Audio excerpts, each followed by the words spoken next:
천한 네 부모 호강시키려고 시집 왔어? 시어머니는 4살짜리 제 아들 앞에서 제 뺨을 후려쳤습니다. 제 비상금을 털어 친정부모님의 결혼 기념일날 제주도 여행을 보내드렸다는 게 이유였죠. 저는 자지러지게 우는 아이를 꼭 끌어안고 침착하게 전화 한 통을 걸었습니다. 엄마, 나 더는 못 참겠어. 이제 그만할래. 오만했던 시어머니는 꿈에도 몰랐을 겁니다.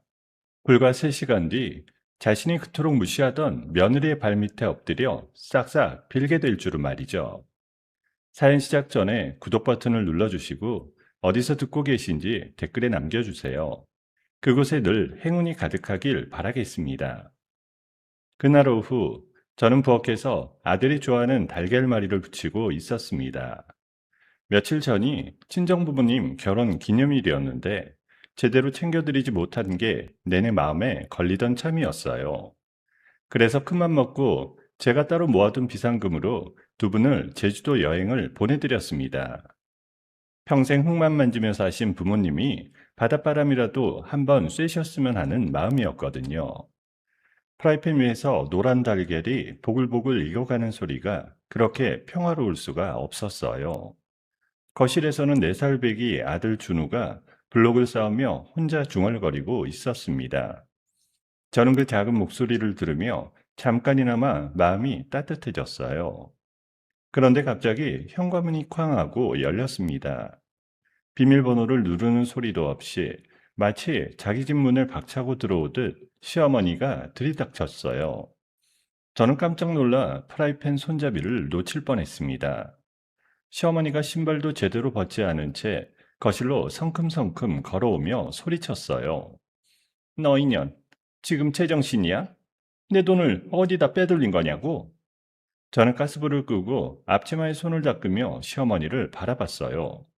무슨 영문인지 도무지 알 수가 없었거든요. 어머니, 갑자기 무슨 말씀이세요? 진정하시고 말씀하세요. 시어머니가 제 앞으로 바짝 다가오며 핸드폰을 흔들어 댔습니다. 화면에는 어디서 알아냈는지 제 통장 거래 내역 비슷한 게 떠 있었어요. 친정? 내가 지금 친정하게 생겼어? 니년이 그 근본도 없는 흑수저 친정부모 제주도 여행을 보냈다며? 그 돈이 어디서 났어? 응? 우리 아들 피땀 흘려 번 돈으로 네 부모 호강시킨 거잖아. 저는 그제야 상황이 어떻게 돌아가는지 알아챘습니다. 이번 결혼 기념일에 저는 제가 따로 모아둔 비상금으로 친정 부모님 제주도 여행을 보내드렸거든요. 두 분이 평생 흙만 만지며 사셨던 게 마음에 걸려서 딸로서 해드리고 싶었던 일이었습니다. 그런데 그게 어떻게 시어머니 귀에 들어갔는지 모르겠어요. 어머니, 그건 제가 따로 모은 돈이에요. 준호 아빠 돈은 한 푼도 손대지 않았어요. 그 말이 끝나기가 무섭게 시어머니의 손이 허공을 가르며 날아왔어요. 저는 피할 틈도 없었습니다. 짝 하는 소리와 함께 제 왼쪽 뺨이 불에 데인 것처럼 화끈거렸어요. 시어머니가 온 힘을 다해 제 뺨을 후려치신 겁니다. 저는 그 충격에 비틀거리다 그대로 바닥에 주저앉고 말았어요. 입안에서 비릿한 피맛이 번졌습니다. 거실에서 블록을 쌓던 준우가 그 광경을 다 보고 말았어요. 어린 아들의 눈이 동그랗게 커지더니 곧 입술을 떨며 울음을 터뜨렸습니다. 엄마, 엄마 아파? 엄마, 일어나.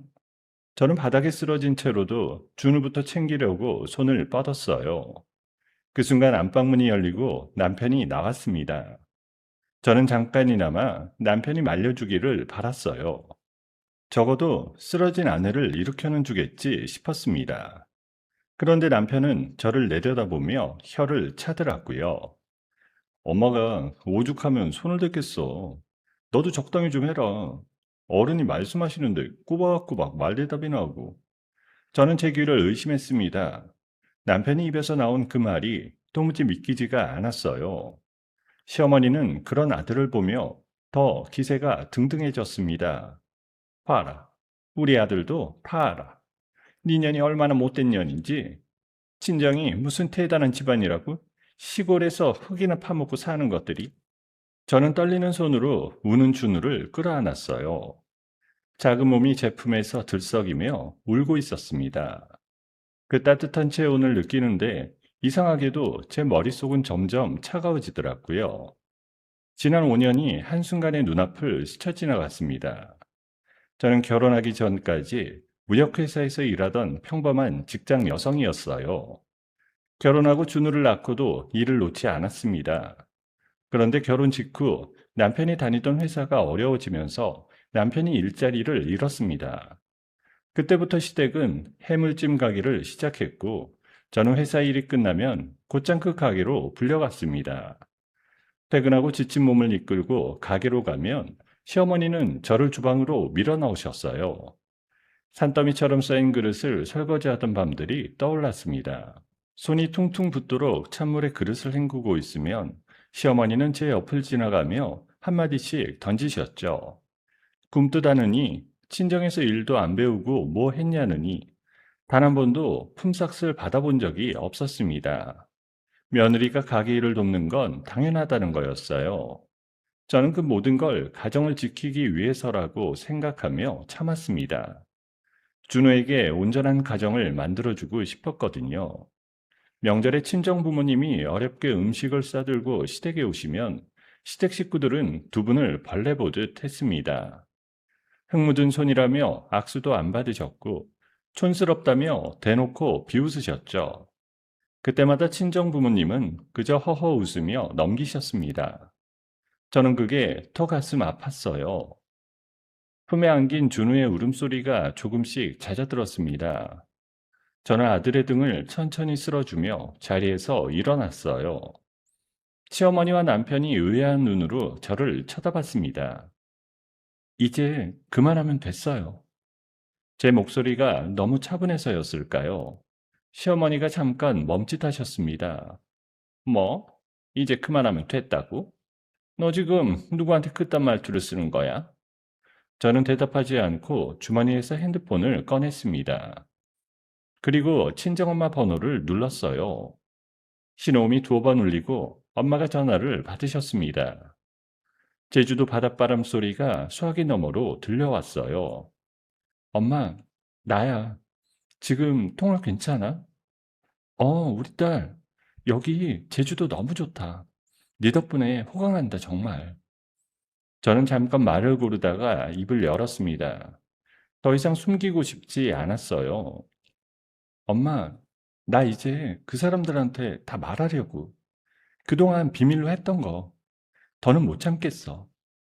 수화기 너머에서 엄마의 숨소리가 잠깐 멈췄습니다. 엄마는 제 목소리만 듣고도 무슨 일이 있었는지 짐작하신 것 같았어요. 지원아, 너 무슨 일이 있었어? 목소리가 왜 그래? 저는 시어머니와 남편을 똑바로 쳐다보며 또박또박 말했습니다. 일부러 두 사람이 다 들으라고 한 거였어요. 엄마, 나 오늘 어머니한테 뺨 맞았어. 준우 보는 앞에서. 그 말을 들은 시어머니의 얼굴이 살짝 굳었습니다. 하지만 무슨 상관이냐는 듯 코웃음을 치셨어요. 반면 수화기 너머 어머니의 목소리는 완전히 달라졌습니다. 뭐라고? 그 여자가 우리 딸을 때렸어? 준우 보는 앞에서? 지원아, 너 거기 가만히 있어. 엄마랑 아빠 지금 당장 올라갈 테니까. 저는 그 말에 시어머니와 남편을 향해 천천히 고개를 돌렸습니다. 두 사람은 여전히 제가 무슨 짓을 하고 있는지 모르는 눈치였어요. 시어머니는 친정엄마한테 전화해서 일러 바치는 게 우습다는 표정이셨고요. 아이고 무서워라. 친정엄마한테 다 일러 바치네. 그래서 뭐? 네 친정부모가 올라와서 뭘 어쩌겠다는 거야? 그 촌뜨기들이. 저는 전화를 끊고 핸드폰을 주머니에 넣었습니다. 그리고 두 사람을 향해 천천히 입을 열었어요. 제 목소리는 제가 생각해도 놀랄 만큼 차분했습니다. 어머니, 그리고 준우 아빠, 두 사람한테 알려줄 게 있어요. 남편이 팔짱을 끼며 비스듬히 저를 쳐다봤어요. 뭔데? 또 무슨 헛소리를 하려고? 저는 주방 쪽 창문 너머로 시선을 잠깐 던졌습니다. 거기서 차로 10분만 가면 시댁이 운영하는 해물찜 가게가 있었어요. 두 사람이 그 가게에서 장사를 시작한 지도 벌써 5년이 다 되어 갔습니다. 동네에서 목좋기로 소문난 자리였죠. 주변 시세에 비하면 말도 안 되게 싼 월세로 장사하면서도 두 사람은 그게 다 자기들 복인 줄로만 알았어요. 두 분이 장사하시는 그 해물찜 가게 건물 말이에요. 그 건물 주인이 누군지 아세요? 시어머니가 콧방귀를 끼셨습니다. 그걸 내가 왜 알아? 어디 법인인가 뭔가가 주인이라던데. 월세만 꾸박꾸박 내면 그만이지. 저는 시어머니의 눈을 똑바로 보며 말했습니다. 그 순간 제 안에서 5년간 눌러왔던 무언가가 천천히 고개를 들었어요. 그 법인 대표가 우리 친정 부모님이에요. 어머니가 그렇게 흙수저라고 무시하던 우리 친정 부모님. 순간 거실에 정적이 흘렀습니다. 시어머니 입이 반쯤 벌어졌어요. 남편의 팔짱도 스르르 풀렸고요. 두 사람은 마치 무슨 외국어라도 들은 것처럼 멍한 표정을 지었습니다. 뭐? 그게 무슨 소리야? 장인 장모님이 그 건물 주인이라고? 말도 안 되는 소리 하지 마. 저는 천천히 고개를 끄덕였습니다. 그리고 5년 전 일을 떠올렸어요. 결혼하고 얼마 지나지 않아 남편이 실직했을 때 저는 막막했습니다. 갓난아기였던 준우를 안고 어떻게 살아야 하나 밤마다 잠을 못 이뤘죠. 그때 제가 친정부모님께 몰래 부탁을 드렸습니다. 남편이 장사라도 시작할 수 있게 도와달라고요. 부모님은 한참을 고민하시더니 마침 가지고 계시던 상가자리 하나를 내어주셨습니다. 단 조건이 하나 있었어요. 그 건물 주인이 친정 부모님이라는 사실을 절대 시댁에 알리지 말라는 거였죠. 그때는 부모님이 왜 그런 조건을 다셨는지 잘 몰랐습니다. 그런데 시간이 지나면서 알게 됐어요. 부모님은 이미 시댁 식구들의 사람됨을 꿰뚫어 보고 계셨던 겁니다. 사위될 사람과 그 어머니가 어떤 사람들인지 짧은 만남에서도 다 알아채셨던 거죠. 그래서 일부러 정체를 숨기고 그저 시세보다 한참 싼 월세만 받으며 묵묵히 저를 도와주셨던 거예요. 결혼하고 준우 아빠 일자리 잃었을 때 내가 부모님께 부탁드렸어요. 그래서 그 자리를 내주신 거고요. 시세 3분의 1도 안 되는 월세로요. 두 분은 어머니가 어떤 분인지 다 알면서도 그냥 모른 척 도와주신 거고요. 시어머니 얼굴이 점점 하얗게 질려갔어요. 하지만 자존심 때문인지 끝까지 인정하지 않으려 하셨어요. 거짓말. 다 거짓말이야. 그 촌뜨기들이 무슨 건물을 가지고 있어? 너 지금 나 놀리는 거지? 바로 그때 제 핸드폰이 다시 울렸습니다. 친정엄마였어요. 저는 스피커폰으로 전화를 받았습니다. 두 사람이 똑똑히 듣게 하고 싶었거든요. 지원아, 아빠랑 지금 짐 싸고 있어. 제일 빠른 비행기로 올라갈 거야. 그리고 너 그 사람들한테 전해. 우리가 올라가면 그 가게 더 이상 장사 못 한다고. 수화기 너머로 친정아빠 목소리도 들려왔습니다.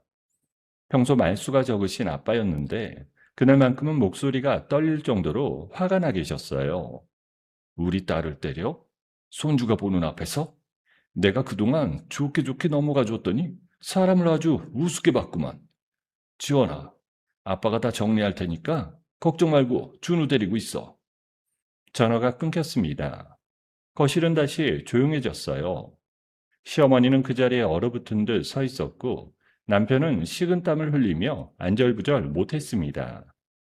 두 사람의 얼굴에서 조금 전까지 있던 그 거만함이 싹 사라졌어요. 저는 우는 것을 멈춘 준우를 안아올리며 두 사람을 향해 마지막으로 입을 열었습니다. 제 목소리는 얼음장처럼 차가웠어요. 두 분, 곧 그 가게에서 나오셔야 할 거예요. 길거리로 쫓겨나기 전에 마음의 준비나 해두세요. 시어머니가 뭐라 말하려고 입을 달싹였지만 아무 소리도 나오지 않았습니다. 남편은 그저 멍하니 저와 시어머니를 번갈아 쳐다볼 뿐이었어요. 저는 더 이상 두 사람에게 눈길을 주지 않고 준우를 안은 채 안방으로 걸어 들어갔어요. 등 뒤로 시어머니의 거친 숨소리가 들려왔지만 저는 한 번도 뒤돌아보지 않았습니다. 방문을 닫고 침대에 준우를 내려놓자 아이가 제 목을 꼭 끌어안았어요. 저는 아들의 작은 등을 토닥이며 창밖을 바라봤습니다. 어느새 해가 뉘엿뉘엿 지고 있었어요. 뺨은 여전히 화끈거렸지만 이상하게도 마음만큼은 그 어느 때보다 또렷했습니다. 오랫동안 참고 참아왔던 무언가가 오늘 이 순간 완전히 끝났다는 걸 저는 느낄 수 있었습니다. 다음날 아침이 밝았습니다. 저는 거의 뜬 눈으로 밤을 지새웠어요. 준호를 재워놓고 창가에 앉아 있는데 멀리서 첫 비행기 소리가 들리는 것 같았습니다. 친정 부모님이 제주도에서 첫 비행기를 타고 올라오신다고 하셨으니까요. 저는 떨리는 마음으로 핸드폰만 들여다봤습니다. 오전 10시쯤 친정엄마한테 연락이 왔습니다. 공항에 도착했고 곧장 그 가게로 가신다는 거였어요. 저는 준우를 친정엄마가 미리 연락해둔 이웃에게 잠깐 맡기고 저도 서둘러 시댁가게로 향했습니다. 제 눈으로 직접 봐야 할 것 같았거든요. 가게에 도착하니 친정 부모님이 먼저 와 계셨어요. 두 분 옆에는 처음 보는 양복 차림의 남자가 서류 가방을 들고 서 있었습니다. 나중에 알고 보니 법인 일을 처리해주는 대리인이었어요. 아빠는 평소처럼 허름한 점퍼 차림이셨지만 그날만큼은 표정이 돌처럼 단단하셨어요. 가게 안에서는 시어머니와 남편이 점심 장사 준비를 하고 있었습니다. 시어머니가 우리를 보더니 행주를 내던지며 다가왔어요. 아니, 이 양반들이 무슨 일로 여기까지 행차하셨대? 딸이 며느리 노릇 똑바로 못한 건 사과 안 하고. 친정아빠가 한 발 앞으로 나서며 입을 여셨어요. 평소 말수적은 아빠 목소리가 그날따라 묵직하게 울렸습니다. 사돈, 사과는 내가 받을 게 아니라 우리 딸이 받아야지. 그건 그렇고 오늘 내가 여기 온 건 다른 일 때문이야. 시어머니가 코웃음을 치며 팔짱을 꼈습니다. 다른 일? 무슨 일? 농사 짓느라 바쁘실 양반이 서울까지 올라와서 무슨 볼 일이 있으시다고. 그때 옆에 서 있던 대리인이 서류 가방에서 봉투 하나를 꺼냈어요. 그리고 시어머니와 남편 앞에 그 봉투를 내밀었습니다. 이 건물 소유지이신 법인 대표님을 대리해서 왔습니다. 이 가게에 비워주셔야겠어요. 정식으로 퇴거 통보드립니다. 시어머니가 봉투를 받아들고 멍한 표정을 지었어요. 남편이 옆에서 그 봉투를 낚아채더니 안에 든 서류를 펼쳐봤습니다. 서류를 읽어 내려가던 남편의 손이 부들부들 떨리기 시작했어요. 이게, 이게 무슨 소리야? 건물 주인이 누구라고? 법인 대표가... 남편이 고개를 들어 친정아빠를 쳐다봤습니다. 그 눈빛에 믿을 수 없다는 기색이 가득했어요. 친정아빠는 아무 말 없이 남편을 마주봤습니다. 그 침묵이 모든 걸 말해주고 있었어요. 준우 아빠, 어제 내가 말했잖아요. 이 건물 주인이 우리 친정 부모님이라고. 남편이 들고 있던 서류를 떨어뜨렸어요. 종이가 바닥에 흩어졌습니다. 시어머니는 그제야 상황이 어떻게 돌아가는지 알아챘는지 그 자리에 털썩 주저앉고 말았습니다. 그럴 리가 없어. 저 천득이들이 이 건물 주인이라고? 말도 안 돼. 저는 주저앉은 시어머니를 내려다봤어요. 어제까지만 해도 제 뺨을 후려치며 흑수저 운운하던 그 기세는 온데간데 없었습니다. 한참을 바닥에 앉아 멍하니 있던 시어머니가 갑자기 표정을 싹 바꿨어요. 충격으로 일그러졌던 얼굴이 순식간에 도끼로 가득 찼습니다. 그래, 건물 주면 다야. 우리가 여기서 5년을 장사했어. 이 자리를 우리가 어떻게 일궜는데? 나는 절대 못 나가. 시어머니가 자리에서 벌떡 일어나더니 가게 밖으로 뛰쳐나갔어요. 그러고는 길 건너 부동산 사장이며 옆 가게 상인들이며 아는 사람들을 죄다 불러 모으기 시작했습니다. 순식간에 가게 앞이 사람들로 북적였어요. 시어머니는 그 사람들을 가게 입구에 세워두고 길을 막아섰습니다. 다들 보세요. 이 사람들이 멀쩡히 장사하는 가게를 빼앗으려고 해요. 세상에 이런 날강도가 어디 있어? 저는 어이가 없어서 말문이 막혔습니다. 누가 누구한테 날강도라고 하는 건지 기가 찼어요. 그때 남편이 바닥에 떨어진 서류를 주워들고 다가왔습니다. 어디서 주워들은 법 이야기를 늘어놓기 시작했어요. 장인어른, 그렇게 안 봤는데 정말 너무하시네요. 법에도 다 나와 있어요. 우리는 10년까지 장사할 권리가 있다고요. 계약 갱신인가 뭔가 그거. 그러니까 우리는 절대 못 나가요. 친정아빠가 기가 막힌다는 듯 헛웃음을 지으셨습니다. 이 사람이 지금 무슨 소리를 하는 거야? 계약갱신 좋아하시네. 자네가 그동안 우리한테는 월세가 얼마인 줄 알아? 동네 시세 3분의 1도 안 되는 돈이야. 그것도 다 우리 딸 봐서 그렇게 받아준 거라고. 남편은 그 말에도 굽히지 않았습니다. 오히려 더 목소리를 높였어요. 그건 그쪽 사정이고요. 어쨌든 우리는 권리가 있으니까 못 나간다는 거예요.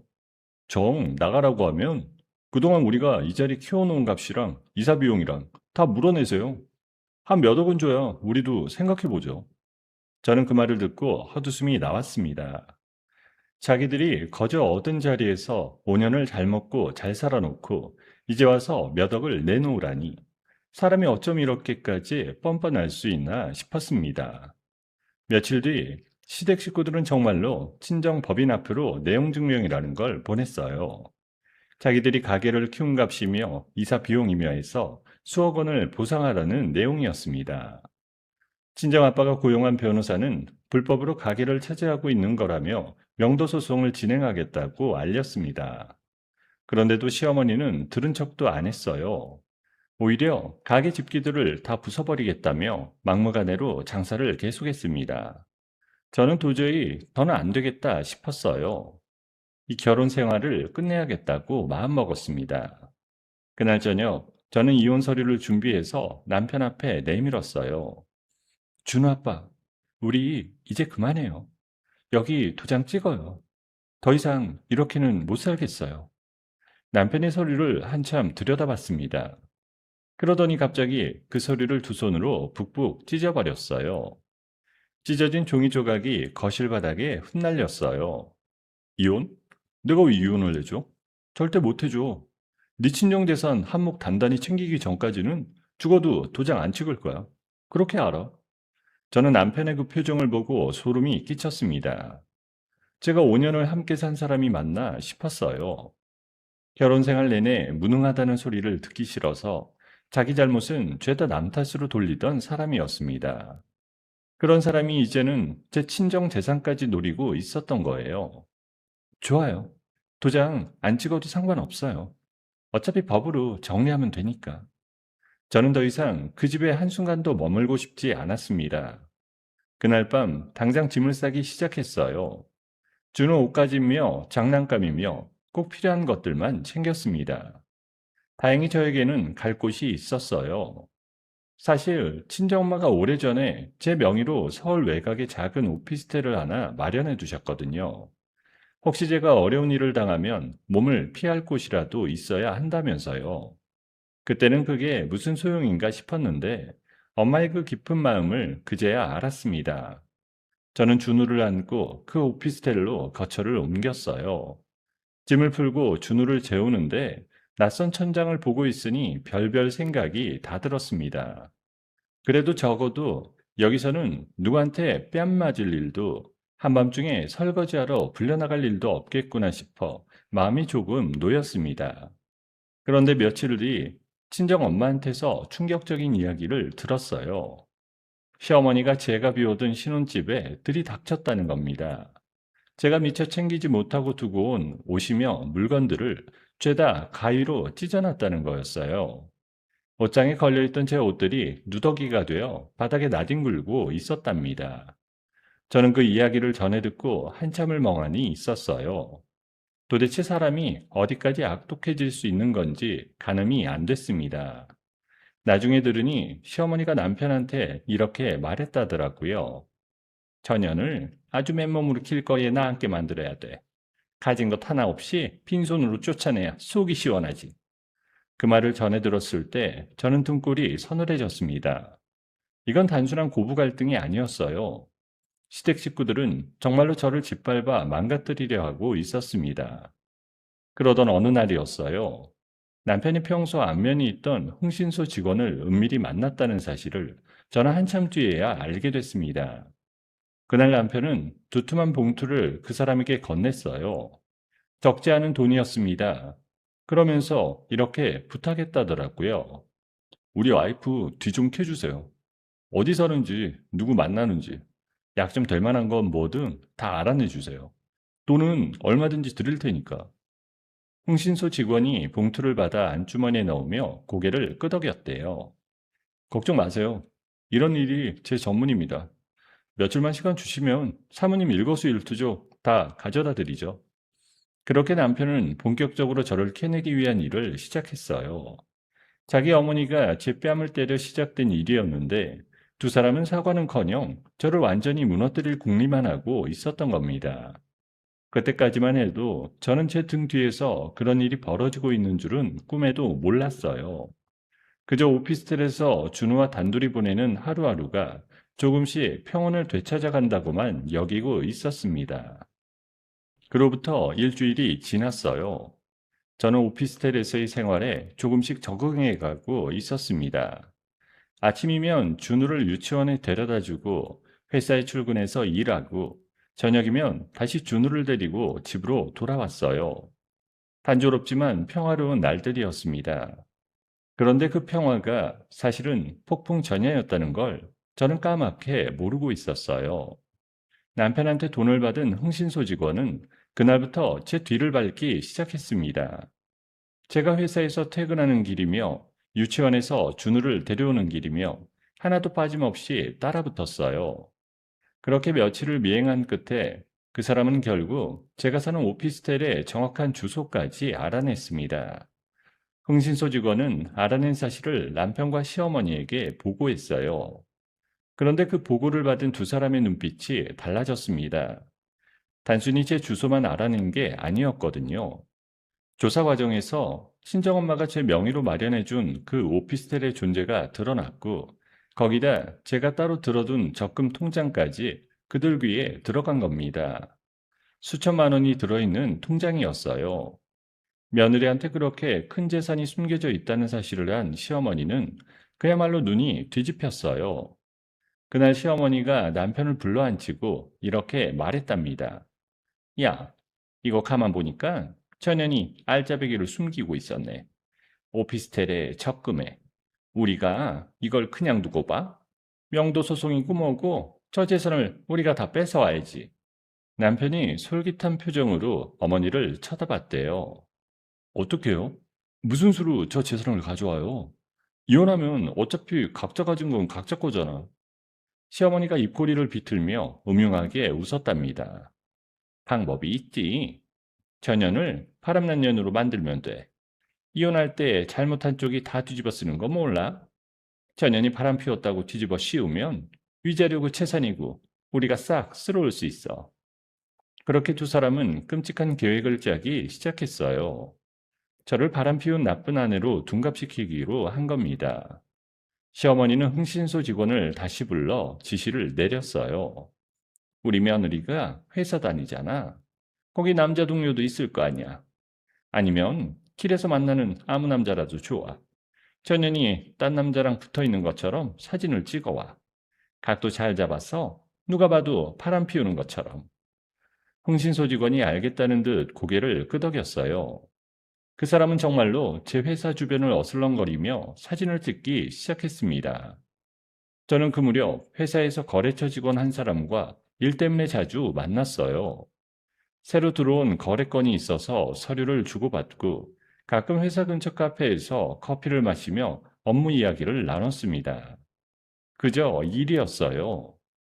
그 사람은 저보다 나이도 한참 많은 데다 가정도 있는 평범한 직장인이었습니다.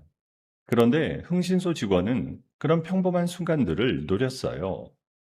제가 거래처 직원에게 서류를 건네는 장면, 카페에서 마주 앉아 커피를 마시는 장면, 그런 사진들을 멀리서 몰래 찍었습니다. 그리고 그 사진들을 교묘하게 잘라내고 편집했어요.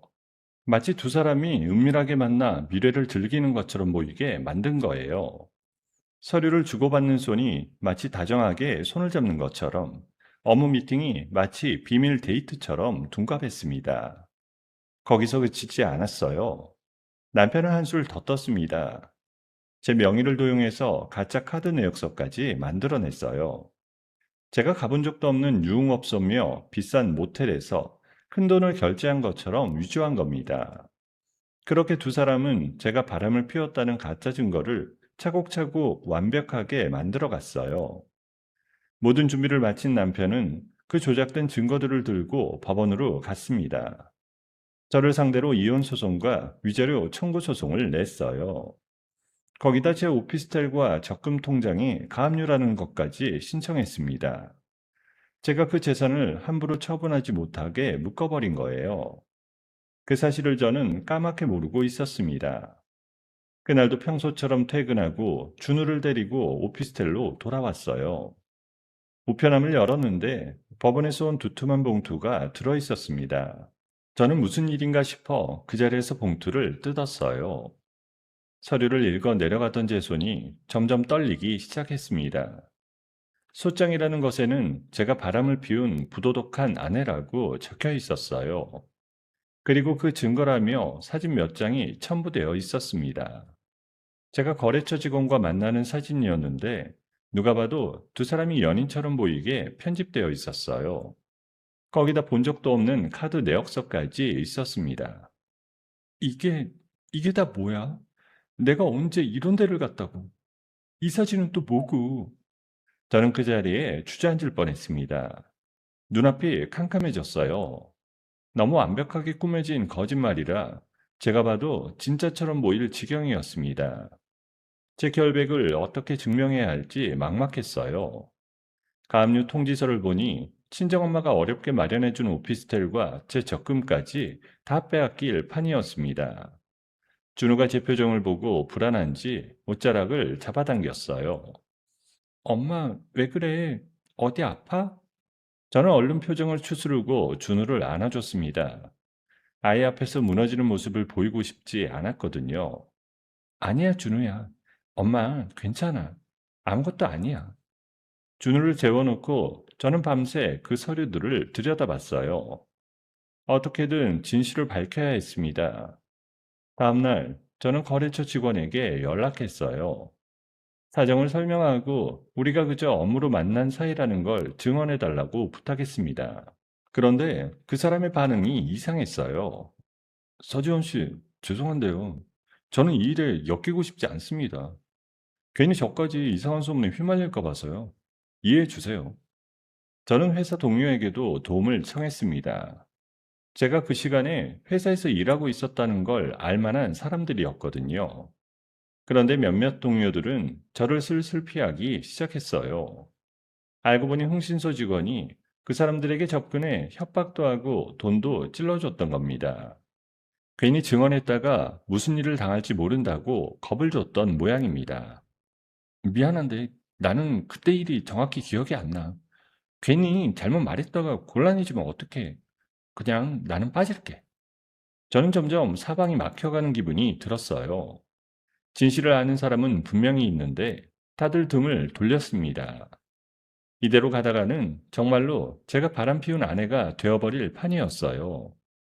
재산도 다 빼앗기고 어쩌면 준우 양육권까지 이룰지 모른다는 생각에 온몸이 떨렸습니다. 그날 밤 저는 도저히 혼자서는 이 상황을 헤쳐나갈 수 없다는 걸 깨달았어요. 떨리는 손으로 친정아빠에게 전화를 걸었습니다. 신호음이 울리는 동안에도 가슴이 쿵쾅거렸어요. 지원아, 이밤 중에 무슨 일이야? 목소리가 왜 그래? 저는 아빠 목소리를 듣자마자 참았던 눈물이 터져 나왔습니다. 아빠, 나 어떡해. 그 사람들이 나를 바람난 여자로 만들었어. 가짜 사진에 가짜 증거까지 만들어서 법원에 소송을 냈어. 오피스텔이랑 적금까지 다 묶어버렸어. 나 이러다 준우까지 뺏기게 생겼어. 수화기 너머에서 아빠가 잠깐 말을 잃으셨어요. 그러더니 곧 단단한 목소리로 말씀하셨습니다. 뭐라고? 이놈들이 이제는 아주 못하는 짓이 없구나. 지원아, 울지 마. 아빠가 내일 당장 올라갈 테니까. 이번에는 아빠가 제대로 손을 봐줄 거다. 너 혼자 절대 그놈들한테 당하게 두지는 않을 거야. 저는 전화기를 붙들고 한참을 울었어요. 무섭고 막막했지만 아빠 목소리를 들으니 그래도 조금은 버틸 힘이 생겼습니다. 창밖은 깊은 밤이었어요. 저는 곤히 잠든 준우의 얼굴을 바라보며 이 어둠을 어떻게든 헤쳐나가야 한다고 스스로를 다잡았습니다. 다음날 아침, 친정아빠가 정말로 서울로 올라오셨습니다. 저는 오피스텔 앞에서 아빠를 맞았어요. 아빠는 저를 보자마자 말없이 등을 토닥여 주셨어요. 그 투박한 손길에 저는 또 눈물이 핑 돌았어요. 지원아, 얼굴이 반쪽이 됐구나. 그동안 얼마나 마음고생을 했어. 이제 걱정 마라. 아빠가 다 알아서 할 테니까. 저는 아빠를 모시고 안으로 들어와 그동안 있었던 일을 차근차근 말씀드렸어요. 조작된 사진이며 가짜 카드 내역서며 법원에서 온 서류를 다 보여드렸죠. 아빠는 서류를 한 장 한 장 넘겨보시며 미간을 잔뜩 찌푸리셨어요. 이놈들이 정말 사람을 이렇게까지 짓밟으려고 작정을 했구나. 좋다. 이런 일은 전문가한테 맡겨야 돼. 아빠가 아는 사람 중에 법 쪽에 발이 넓은 친구가 하나 있어. 그 친구한테 부탁해서 제일 실력 좋은 변호사를 소개받았다. 아빠는 평생 시골에서 농사만 지으신 분처럼 보였지만 사실은 오랜 세월 사업을 하시면서 여기저기 인맥이 넓으셨습니다. 그날 아빠가 소개해 주신 분이 바로 조 변호사였어요. 이혼 사건이라면 업계에서 승률이 가장 높기로 소문난 분이라고 하셨습니다. 그날 오후 저는 아빠와 함께 조 변호사의 사무실을 찾아갔어요. 사무실에 들어서니 단정한 정장 차림의 여자분이 저를 맞아주셨어요. 눈빛이 어찌나 또렷하고 날카로운지 보는 것만으로도 어딘가 믿음직스러웠습니다. 앉으세요. 서지원 씨, 아버님께 대략적인 사정은 들었습니다. 가져오신 서류부터 좀 볼까요? 저는 떨리는 손으로 그동안 받은 서류들을 책상 위에 펼쳐 놓았어요.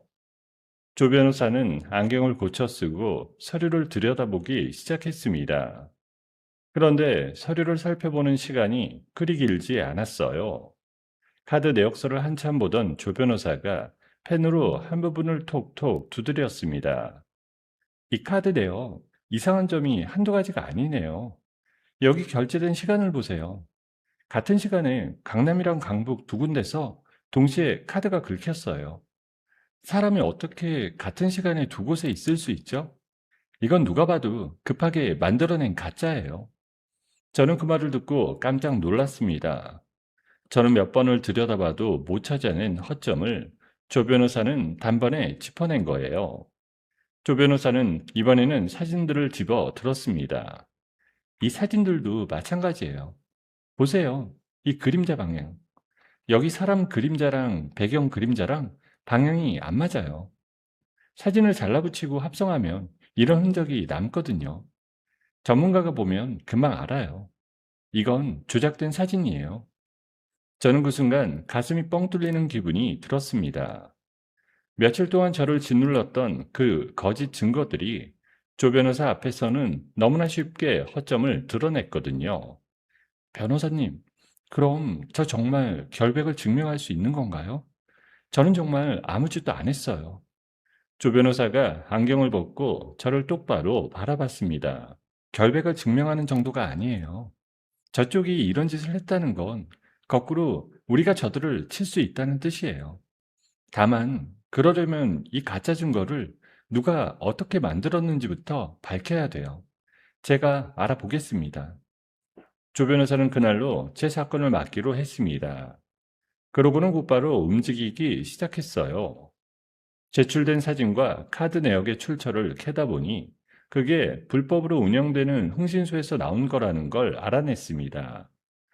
조 변호사는 자기만의 정보망을 동원해서 시댁이 고용한 그 흥신소 직원이 어디 숨어 있는지까지 찾아냈어요.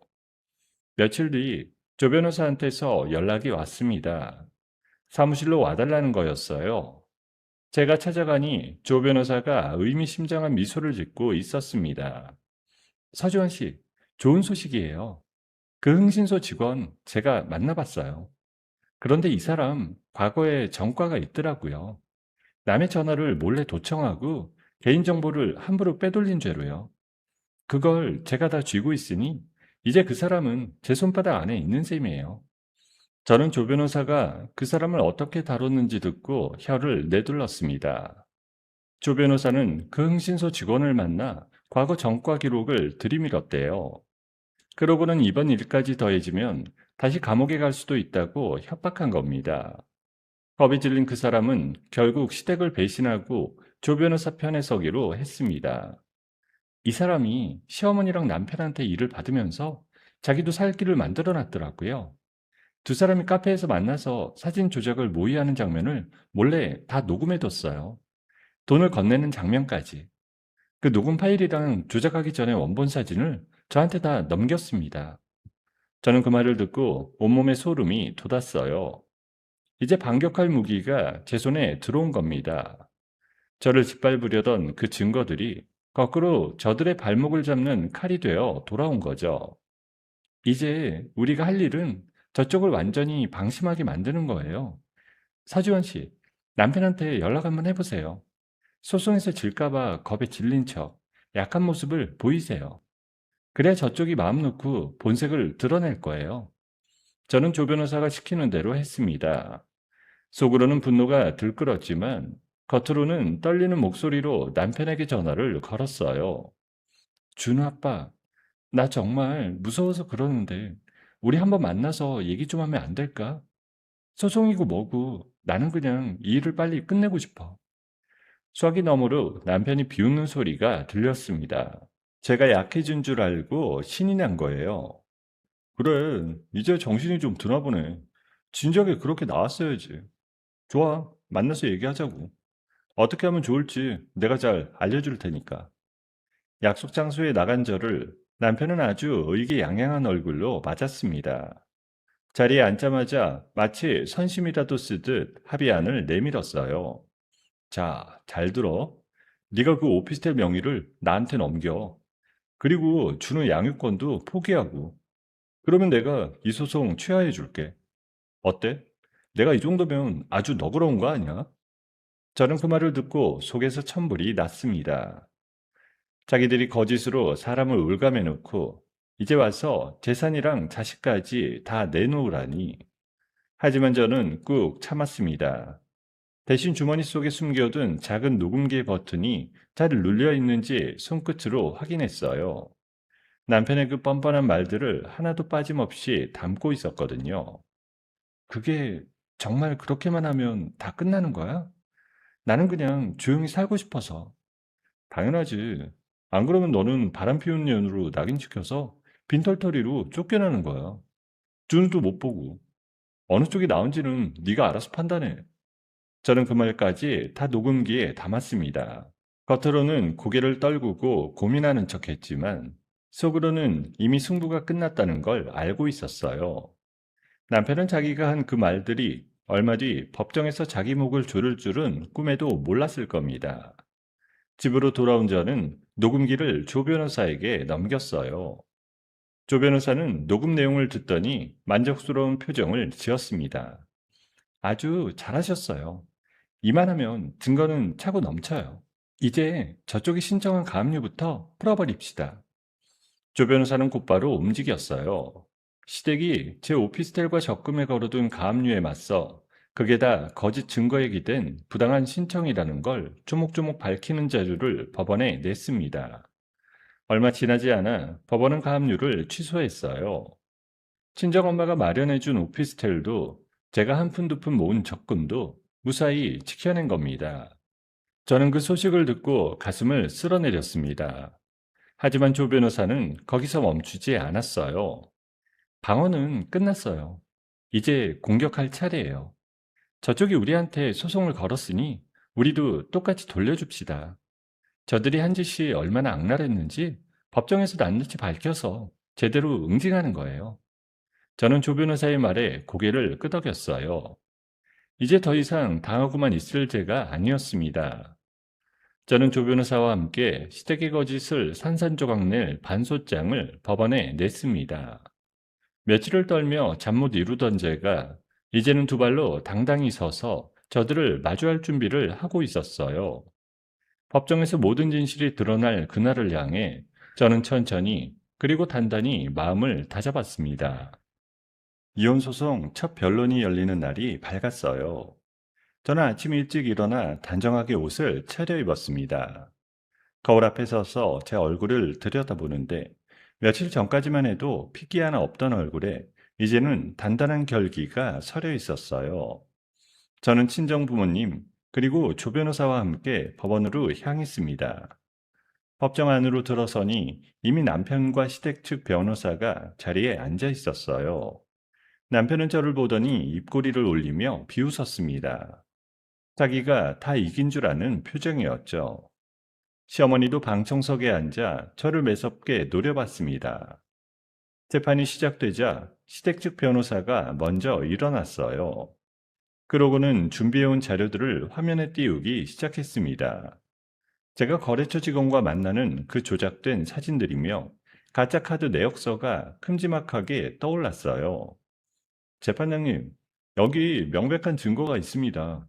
피고 서지원은 가정이 있는 몸으로 외간 남자와 부적절한 관계를 맺어왔습니다. 이 사진들을 보십시오. 그리고 이 카드 내역을 보면 유흥업소와 모텔을 드나든 흔적이 고스란히 남아 있습니다. 피고는 명백한 유책 배우자입니다. 법정안이 술렁였어요.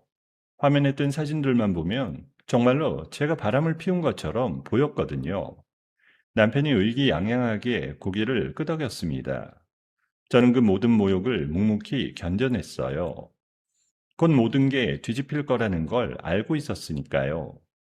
시댁 측 변호사의 열변이 끝나자 이번에는 제 대리인인 조 변호사가 천천히 자리에서 일어났습니다. 조 변호사의 입가에는 여유로운 미소가 걸려 있었어요. 재판장님, 잘 들었습니다. 그런데 저쪽에서 내놓은 증거들 참으로 정성스럽게도 만드셨더군요. 이제 그 정성의 실체를 한번 보여드리겠습니다. 조 변호사는 가져온 자료를 재판장에게 제출했습니다. 하나는 조작되기 전의 원본 사진이었고, 다른 하나는 흥신소 직원에게서 넘겨받은 녹음 파일이었어요. 조 변호사가 먼저 원본 사진을 화면에 띄웠습니다. 재판장님, 저쪽이 제출한 사진과 이 원본을 비교해 보십시오. 저쪽 사진에서는 두 사람이 마치 손을 잡은 것처럼 보이지만 원본을 보면 그저 업무 서류를 주고받고 있을 뿐입니다. 사진을 자르고 합성해서 전혀 다른 장면으로 둔갑시킨 거예요. 화면의 두 사진이 나란히 떠올랐습니다. 누가 봐도 차이가 분명했어요. 시댁 측 변호사의 얼굴이 살짝 굳어졌습니다. 남편의 표정에서도 여유가 사라지기 시작했고요. 하지만 진짜는 그 다음이었습니다. 조 변호사가 녹음 파일을 재생시켰어요. 법정 안에 또렷한 목소리가 울려 퍼지기 시작했습니다. 바로 시어머니와 남편의 목소리였어요. 사진각도 잘 잡으라고 했지. 누가 봐도 천연이 바람 피우는 것처럼 보여야 돼. 그래야 재산이고 양육권이고 우리가 다 쓸어오지. 걱정 마세요, 어머니. 카드 내역도 제가 싹 다 만들어 놨어요. 유흥업소에서 긁은 것처럼요. 이거면 그녀는 완전히 끝장이에요. 법정안이 찬물을 끼얹은 듯 조용해졌습니다. 그러다고 여기저기서 웅성거리는 소리가 터져나왔어요. 녹음 속에서 두 사람이 낄낄거리며 저를 어떻게 망가뜨릴지 떠드는 목소리가 생생하게 흘러나왔거든요. 돈을 건네는 이야기까지 고스란히 담겨 있었습니다. 남편의 얼굴이 새파랗게 질렸어요. 방청석에 앉아있던 시어머니는 자리에서 벌떡 일어나 소리쳤습니다. 저건 조작이야. 누가 우리 목소리를 흉내낸 거라고. 재판장님, 저거 다 거짓말이에요. 하지만 그 말을 믿는 사람은 아무도 없었습니다. 시댁 측 변호사는 사색이 되어 더 이상 아무 말도 하지 못했어요.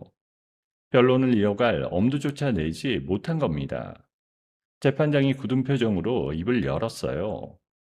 지금 이 법정에서 들은 내용이 사실이라면 이건 단순한 이혼 소송이 아닙니다. 명백히 증거를 조작하고 무고한 사람을 모함한 중대한 사안입니다. 원고 측은 이에 대해 책임을 면하기 어려울 것입니다. 저는 그 순간 코끝이 시큰해졌어요. 며칠 동안 저를 짓눌렀던 그 무거운 거짓이 마침내 모두의 앞에서 산산조각 나는 순간이었습니다. 친정엄마가 제 손을 꼭 잡아주셨어요. 아빠는 묵묵히 고개를 끄덕이고 계셨고요. 재판 결과가 나왔습니다.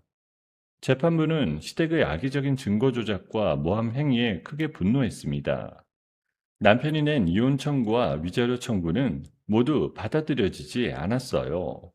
오히려 제가 낸 반소가 받아들여져서 남편이 모든 잘못에 책임을 진 유책 배우자로 판결이 났어요.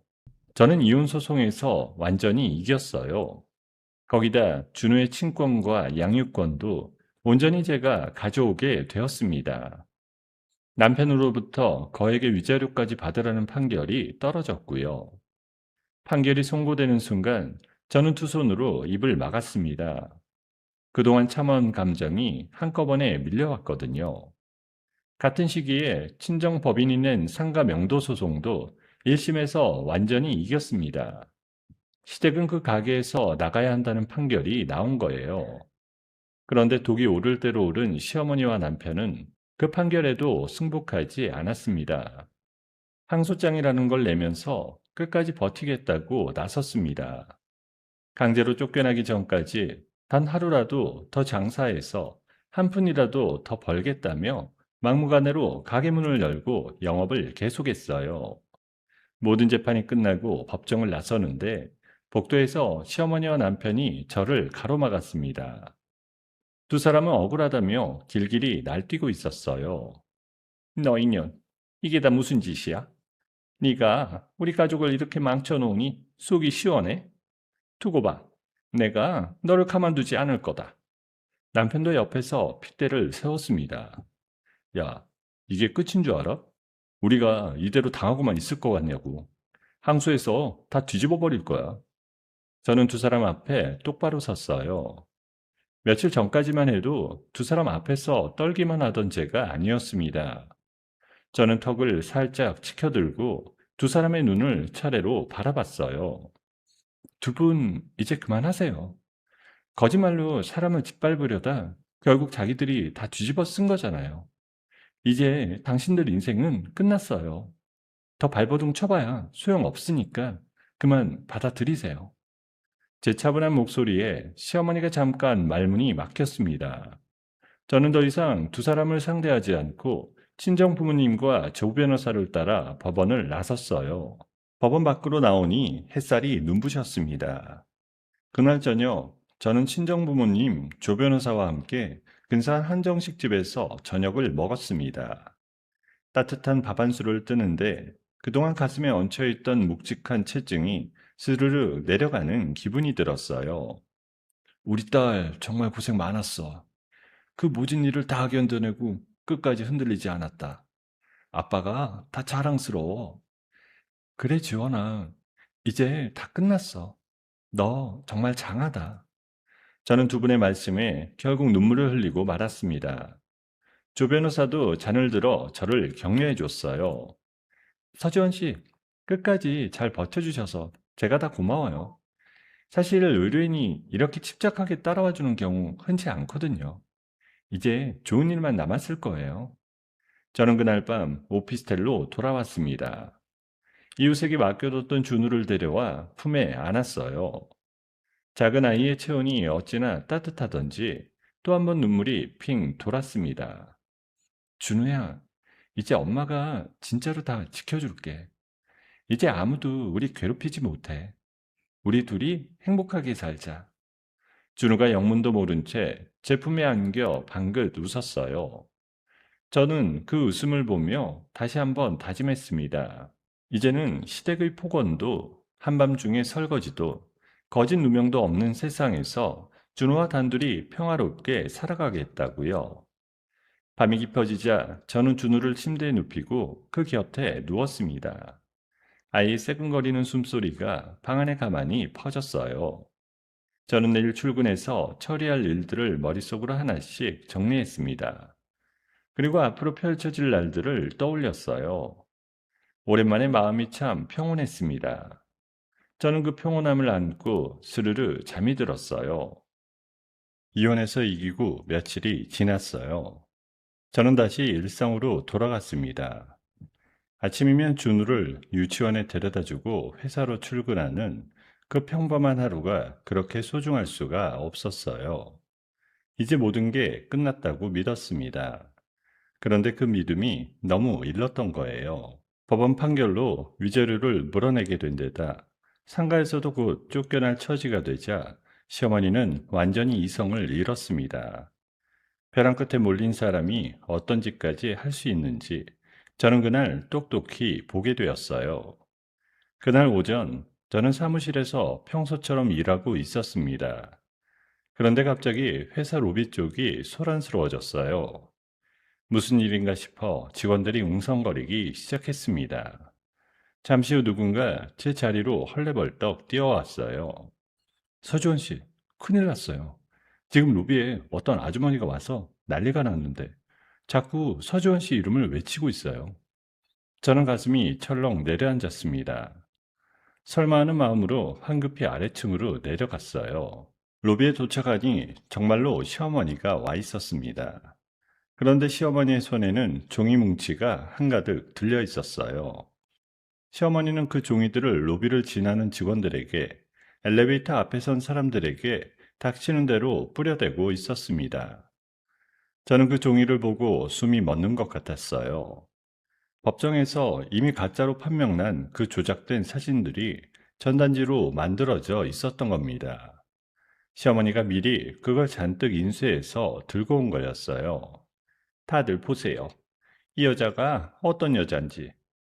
겉으로는 성실한 직장인 척 하지만 뒤로는 외간 남자랑 놀아나고 시댁 재산까지 훔쳐서 도망간 천하의 악녀예요.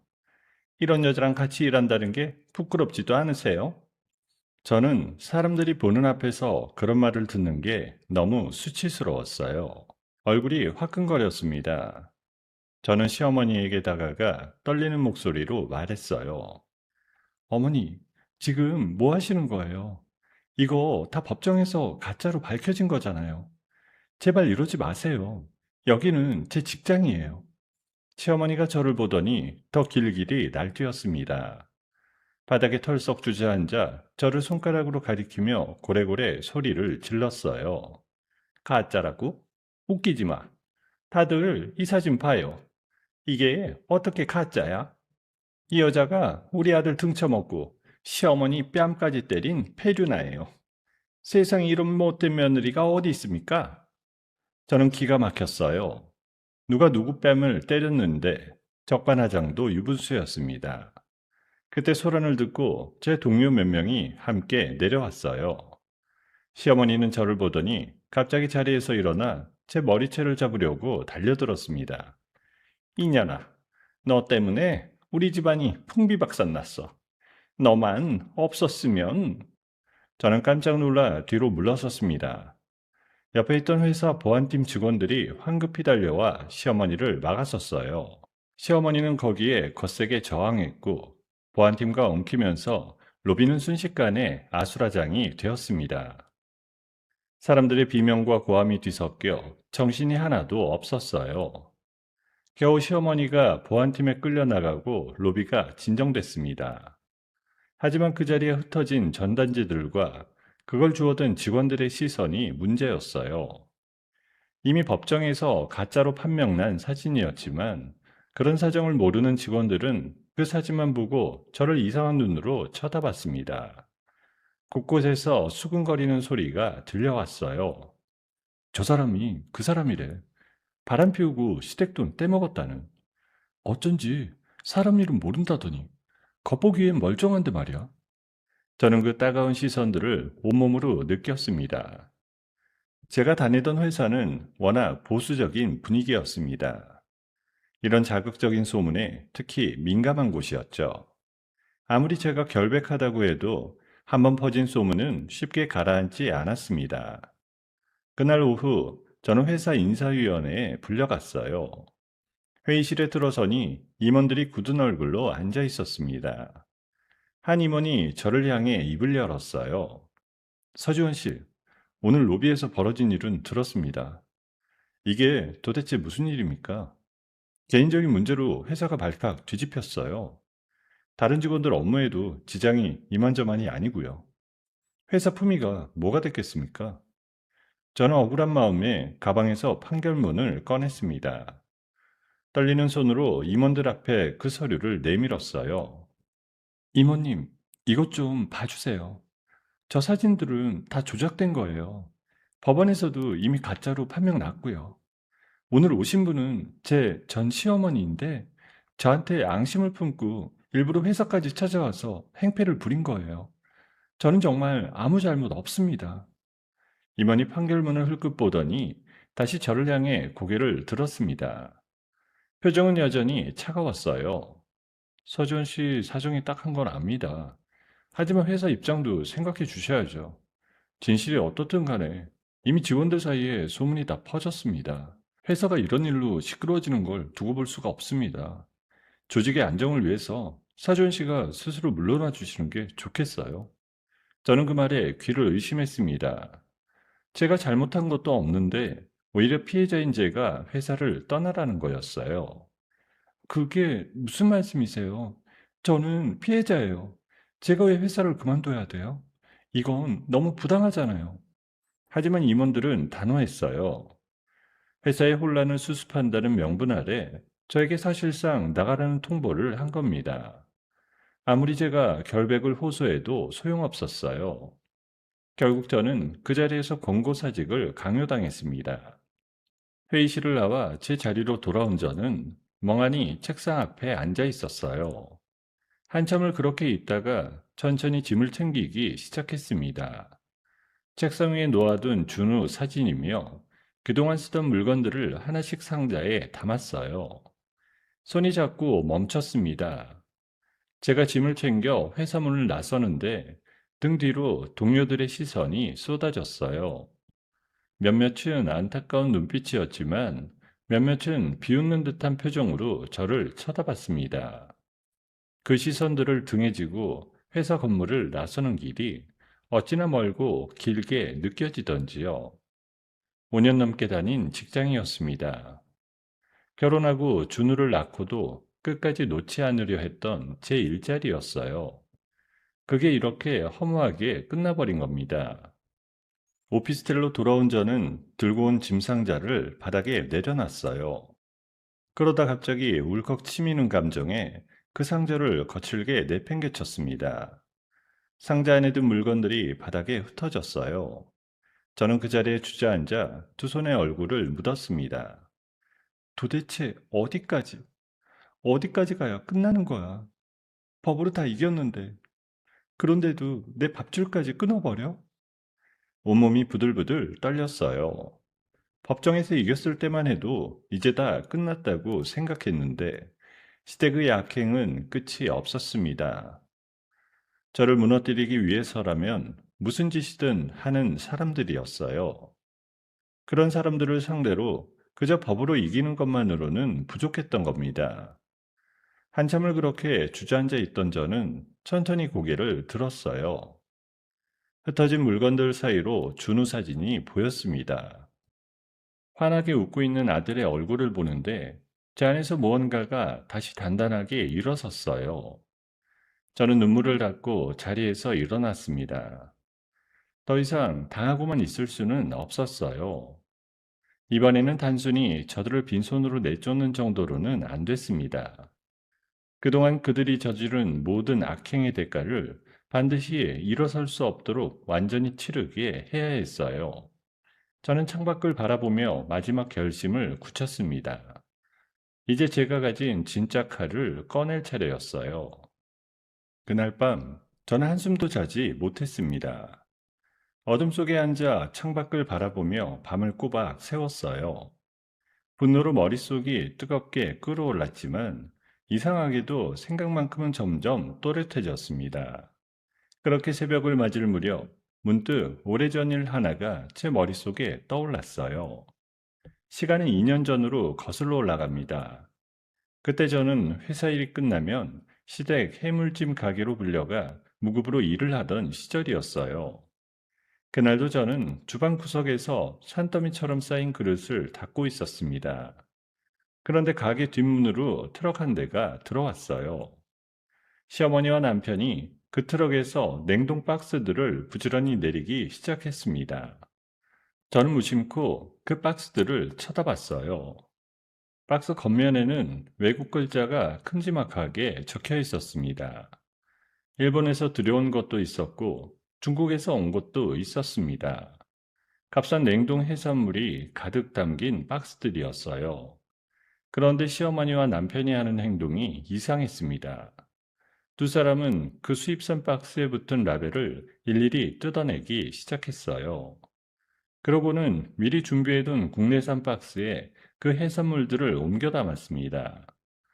저는 그 광경을 보고 손을 멈췄어요.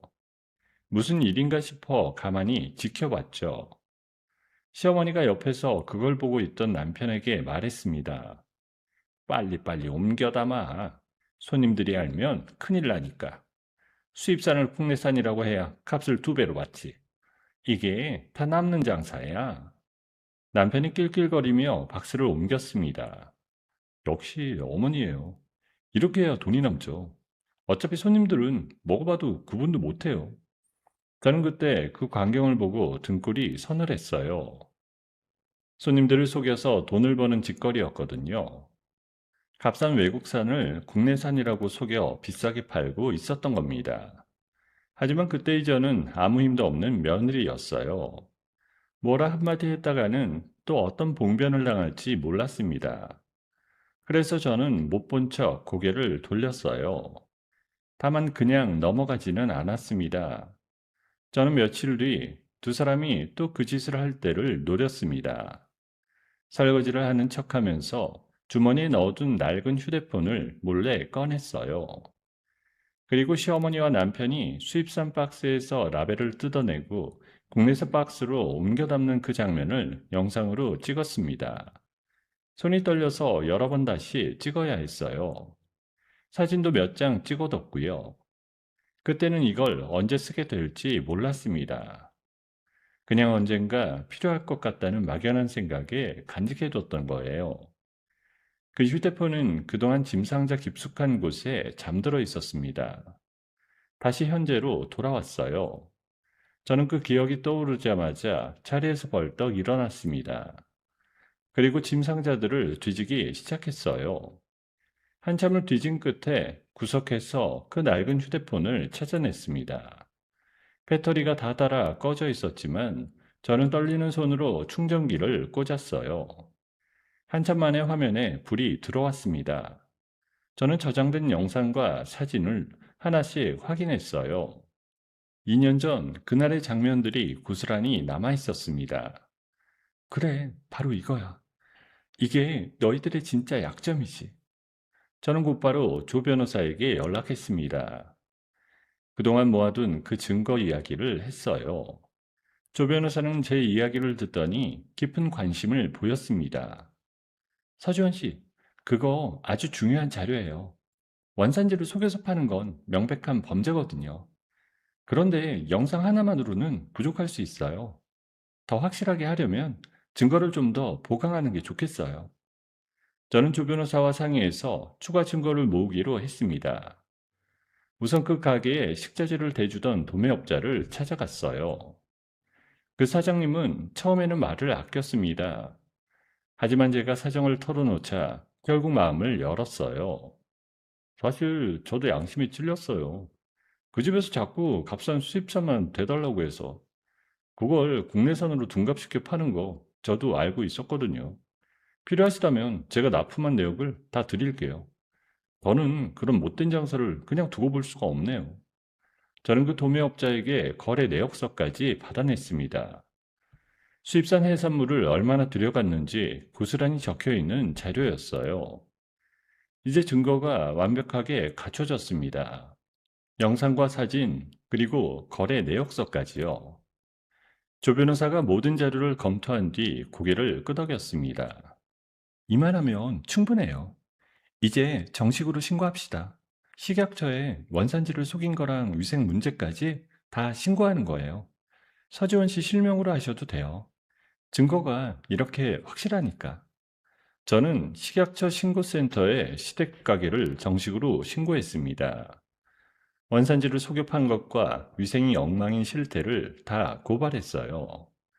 그런데 저는 거기서 멈추지 않았습니다. 단순히 신고만으로는 그 사람들이 다시 일어설 수도 있다고 생각했거든요. 저는 평소 알고 지내던 방송국 고발 프로그램 담당 PD에게 연락했어요. PD님, 제가 충격적인 자료를 하나 가지고 있어요. 동네 맛집으로 소문난 가게가 사실은 손님들을 속이고 있다는 증거예요. 수입산을 국내산으로 둔갑시켜 파는 현장 영상이 있습니다. PD는 제 이야기를 듣고 큰 관심을 보였어요. 저는 그동안 모은 영상과 자료 일체를 그 방송국에 넘겼습니다. 이제 모든 준비가 끝났어요. 저는 그저 결과를 기다리기만 하면 됐습니다. 며칠 뒤 드디어 일이 벌어졌어요. 그날 시댁 해물찜 가게는 평소처럼 장사를 하고 있었어요. 그런데 갑자기 식약처 단속반과 위생과 공무원들이 들이닥쳤어요. 거기다 방송국 카메라 기자들까지 함께였습니다. 예고도 없이 가게 주방으로 일제히 밀고 들어간 거예요. 공무원들이 주방 냉동고를 열었습니다. 깊숙한 곳에서 출처를 알 수 없는 수입산 해산물 박스들이 무더기로 쏟아져 나왔어요. 국내산이라고 표시된 박스 안에 외국에서 들여온 해산물이 가득 들어 있었던 겁니다. 빼도 박도 못하는 증거였어요. 시어머니와 남편은 그 광경 앞에서 얼굴이 새파랗게 질렸습니다. 변명 한마디 제대로 하지 못하고 우물쭈물하기만 했습니다. 그 당황한 표정이 방송국 카메라에 고스란히 담겼어요. 이게 아니라, 그게 우리가 일부러 그런 게 아니라, 여기 국내산이라고 표시된 박스 안에 수입산이 들어있잖아요. 이게 명백한 원산지 위반입니다. 변명의 여지가 없어요. 그날 저녁 그 충격적인 현장이 뉴스를 통해 전국에 방송됐어요. 프라임타임 뉴스 사회면에 크게 보도됐고 고발 프로그램에서도 자세히 다뤄졌습니다. 동네 맛집으로 그럴듯하게 포장됐던 그 가게의 추악한 실체가 온 세상에 낱낱이 드러난 거예요. 손님들을 어떻게 속여왔는지 그 모든 게 만천하에 공개됐습니다. 방송이 나간 뒤 가게 앞은 난리가 났어요. 뉴스를 본 동네 주민들과 그동안 그 가게를 찾던 손님들이 가게 앞으로 몰려들었습니다. 사람들은 분노했어요. 자기들이 비싼 돈을 주고 사 먹은 게 알고 보니 값싼 수입산이었으니까요. 우리가 그동안 국내산인 줄 알고 얼마나 비싸게 사 먹었는데 이런 사기꾼들이 있나? 당장 문 닫아. 이런 가게는 동네에서 쫓아내야 돼. 사람들이 가게 앞에서 불매운동을 벌였습니다. 어떤 사람은 가게 유리창에 계란을 던지기도 했어요. 한때 손님들로 북적이던 그 가게는 이제 사람들의 분노와 손가락질을 받는 곳이 되어버렸습니다. 시댁이 5년 넘게 일궈온 그 모든 것이 단 며칠 만에 와르르 무너져 내렸어요. 저는 그 소식을 전해 들으며 가만히 눈을 감았습니다. 2년 전 아무 힘도 없이 그저 못 본 척 고개를 돌려야 했던 며느리가 이제는 그 모든 진실을 세상에 드러낸 거예요. 제 손에 쥐고 있던 그 작은 휴대폰 하나가 결국 저들을 무너뜨리는 가장 날카로운 칼이 되었습니다. 창밖으로 해가 저물고 있었어요. 저는 오랫동안 가슴속에 묻어뒀던 무거운 짐 하나를 그제야 비로소 내려놓을 수 있었습니다. 방송이 나가고 일주일이 지났어요. 시댁의 해물찜 가게는 끝내 버티지 못했습니다. 구청에서 영업정지 처분이 떨어졌고 거의 다 수천만 원에 달하는 과징금까지 물게 됐습니다. 결국 그 가게는 하루아침에 강제로 문을 닫게 되었어요. 5년 넘게 그 자리에서 장사하며 저를 그토록 부려먹던 가게가 그렇게 허무하게 사라진 겁니다. 손해를 본 식자재 납품업자들이 돈을 물어내라며 찾아왔어요. 속았다는 걸 안 손님들의 항의 전화도 빗발쳤습니다. 시어머니와 남편은 그 모든 걸 감당하지 못했어요. 두 사람은 결국 야반도주하듯 짐을 싸서 그 상가에서 도망쳐 버렸습니다. 어디로 갔는지 아무도 몰랐어요. 그렇게 두 사람은 자취를 감췄습니다. 며칠 뒤 저는 친정아빠와 함께 텅 빈 그 가게를 찾아갔어요. 도망친 두 사람이 남기고 간 가게 열쇠를 제가 돌려받게 된 겁니다. 문을 열고 안으로 들어서니 휑한 공간이 저를 맞았어요. 손님들이 북적이던 자리도 제가 한밤중까지 설거지하던 그 주방도 이제는 텅 비어 있었습니다. 저는 가게 안을 천천히 둘러봤어요. 코끝에 아직도 비릿한 냄새가 남아있는 것만 같았습니다. 이곳에서 보낸 그 끔찍한 시간들이 하나씩 떠올랐어요. 그런데 이상하게도 마음이 아프지 않았습니다. 오히려 후련했어요. 저를 짓누르던 시댁의 흔적이 이제 이 공간에서 완전히 사라졌다는 걸 실감했거든요. 지원아, 이제 다 끝났다. 그동안 정말 고생 많았어.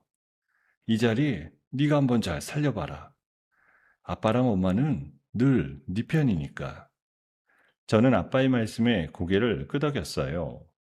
사실 제게는 오래전부터 품어온 꿈이 하나 있었습니다. 언젠가 햇살이 잘 드는 예쁜 카페를 차려서 손님들에게 따뜻한 커피와 맛있는 음식을 대접하는 거였어요. 결혼하고 며느리로 아내로 살면서 까맣게 잊고 지냈던 꿈이었죠. 이제 그 꿈을 펼칠 때가 온 겁니다. 저는 친정 부모님과 정식으로 상가 임대차 계약을 맺었어요. 공짜로 받는 게 아니라 떳떳하게 제 힘으로 시작하고 싶었거든요. 그동안 모아둔 적금과 회사에서 받은 퇴직금을 모두 쏟아부었습니다. 그리고 그 낡고 비린내 나던 식당을 완전히 뜯어고치기 시작했어요. 오래된 간판을 떼어내고 칙칙하던 벽을 환하게 칠하고 바닥부터 천장까지 모든 걸 새롭게 바꿨습니다.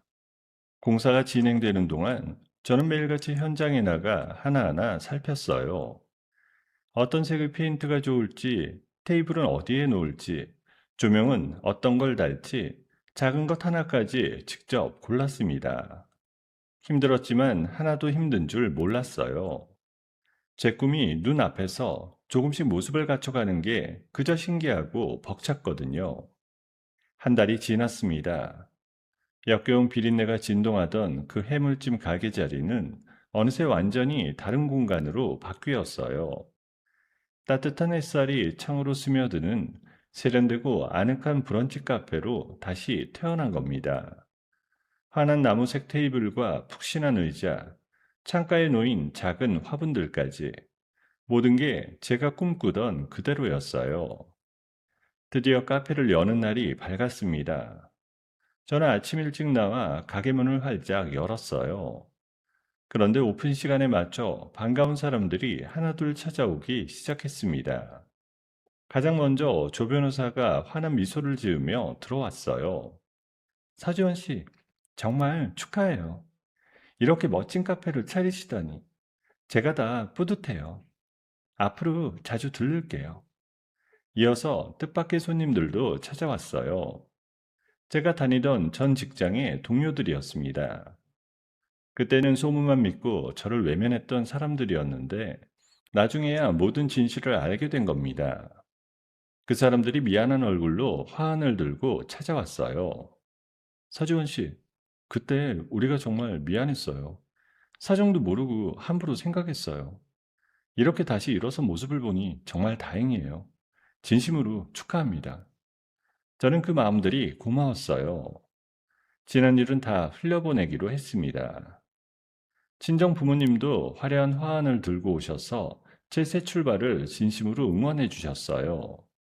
엄마는 가게 안을 둘러보며 눈시울을 붉히셨습니다. 우리 딸이 이렇게 번듯한 가게 사장님이 됐네. 그 모진 일을 다 겪고도 이렇게 일어서다니. 엄마는 네가 정말 자랑스러워. 저는 엄마를 꼭 안아드렸어요. 그동안 마음고생을 시켜드린 게 죄송하면서도 이렇게 좋은 날을 함께 맞을 수 있어 감사했습니다. 그 무렵 시어머니와 남편의 소식도 전해 들었어요. 두 사람은 원산지를 속여판 죄로 경찰 조사를 받았습니다. 결국 전과자가 되고 말았어요. 가진 것도 다 잃고 빈털터리가 됐습니다. 어디선가 길거리 벤치에 앉아 컵라면으로 끼니를 때운다는 이야기가 들려왔어요. 한때 저를 흙수저라 비웃으며 그렇게 거들먹거리던 두 사람이 이제는 길에서 끼니를 걱정하는 처지가 된 겁니다. 그러던 어느 날이었어요. 동네 상인 몇 분이 제게 와서 통쾌한 이야기를 들려주었습니다. 시어머니와 남편이 제 카페 근처를 기웃거리는 걸 봤다는 거예요. 두 사람은 화려하게 단장한 제 카페를 보고 그 안에서 환하게 손님을 맞는 제 모습을 봤다고 합니다. 그러더니 차마 더 보지 못하고 피눈물을 흘리며 도망치듯 사라졌다는 거예요. 사장님, 그 두 사람 얼굴이 아주 볼만했어요. 사장님이 이렇게 잘 된 걸 보고는 완전히 넋이 나가서 도망치더라니까요. 그렇게 못되게 굴더니 아주 꼴 좋게 됐지 뭐예요. 저는 그 이야기를 들으며 가만히 미소 지었어요. 미워하거나 고소해야 하는 마음조차 들지 않았습니다. 그저 이제 정말로 모든 게 끝났다는 생각만 들었어요. 그 사람들과 얽힌 길고 긴 악연이 마침내 마침표를 찍은 겁니다. 오후가 되자 카페 하는 손님들로 제법 북적였어요. 저는 따뜻한 커피를 내리며 분주하게 움직였습니다. 향긋한 커피 냄새가 가게 안에 가득 퍼졌어요. 손님들의 두렁거리는 이야기 소리, 잔잔하게 흐르는 음악 소리, 그 모든 게 제게는 꿈처럼 느껴졌습니다. 그때 카페 문이 열리고 작은 그림자가 쪼르르 달려들어왔어요. 유치원을 마친 준우였습니다. 아이가 저를 보더니 두 팔을 활짝 벌리고 제 품으로 뛰어들었어요. 저는 달려오는 준우를 번쩍 안아 올렸습니다. 아이의 정수리에서 햇살 냄새가 났어요. 저는 그 작은 이마에 입을 맞췄습니다. 우리 준우 왔구나. 엄마도 보고 싶었어. 오늘 유치원에서 재밌었어? 응, 엄마 가게 진짜 이쁘다. 나 여기서 맛있는 거 먹어도 돼? 저는 환하게 웃으며 고개를 끄덕였어요. 햇살이 가득 드는 카페 테라스에 준우를 앉혀놓고 아이가 좋아하는 따뜻한 음식을 내어줬습니다. 맛있게 먹는 준우의 얼굴을 바라보는데 가슴 깊은 곳에서 따뜻한 무언가가 차올랐어요. 저는 잠시 창밖을 바라봤습니다. 지난 시간들이 주마등처럼 스쳐 지나갔어요. 뺨을 맞고 바닥에 쓰러졌던 그날, 거짓 누명을 쓰고 절망했던 밤들, 직장에서 쫓겨나 주저앉았던 순간들, 그 모든 쓰라린 시간들이 있었기에 지금의 제가 이 자리에 설 수 있었습니다. 그 상처들이 이제는 제 삶을 더 단단하게 만들어준 밑거름이 되었어요. 이제 저는 누군가의 아내도 누군가의 며느리도 아니었습니다. 그저 당당한 저 자신 서지원이었습니다. 그리고 사랑하는 아들 준우를 끝까지 지켜줄 든든한 엄마였어요. 저는 품 안의 준우를 가만히 끌어안았습니다. 창으로 스며드는 햇살이 우리 두 사람을 따뜻하게 감쌌어요. 저는 아들의 맑은 눈을 바라보며 환하게 웃었습니다. 그러고는 아이의 작은 손을 꼭 잡았어요. 창밖으로 맑은 하늘이 펼쳐져 있었습니다. 따뜻한 커피향이 가득한 카페 안에서 저는 준우의 손을 잡고 환하게 미소 지었어요. 더 이상 두려울 것도 참아야 할 것도 없었습니다. 저와 준우 앞에는 이제 티 없이 맑은 날들만이 기다리고 있었어요. 누구보다 성실하게 가정을 지키려 했던 서주원은 시댁의 모진 폭력과 거짓 누명 앞에서도 끝내 무너지지 않았습니다. 뺨을 맞고 바닥에 쓰러지던 그날부터 직장에서 쫓겨나 주저앉던 순간까지 서지원이 견뎌야 했던 시간은 차마 말로 다할 수 없을 만큼 가혹했어요. 하지만 서지원은 그 모든 시련을 묵묵히 이겨내고 마침내 자기 두 발로 당당히 일어섰습니다. 지켜보는 내내 가슴이 먹먹하다가도 결국 진실이 거짓을 이기고 서지원이 환하게 웃는 모습에 마음이 따뜻해지셨을 거예요. 온갖 시련을 견뎌내고 사랑하는 아들과 함께 눈부신 새 출발을 향해 걸어가는 서지원에게 따뜻한 응원의 한마디를 댓글로 남겨주시면 어떨까요? 여러분의 다정한 한마디가 서지원에게 큰 힘이 될 겁니다. 오늘의 이야기가 마음에 남으셨다면 구독 버튼도 꼭 눌러주시길 부탁드리겠습니다. 감사합니다.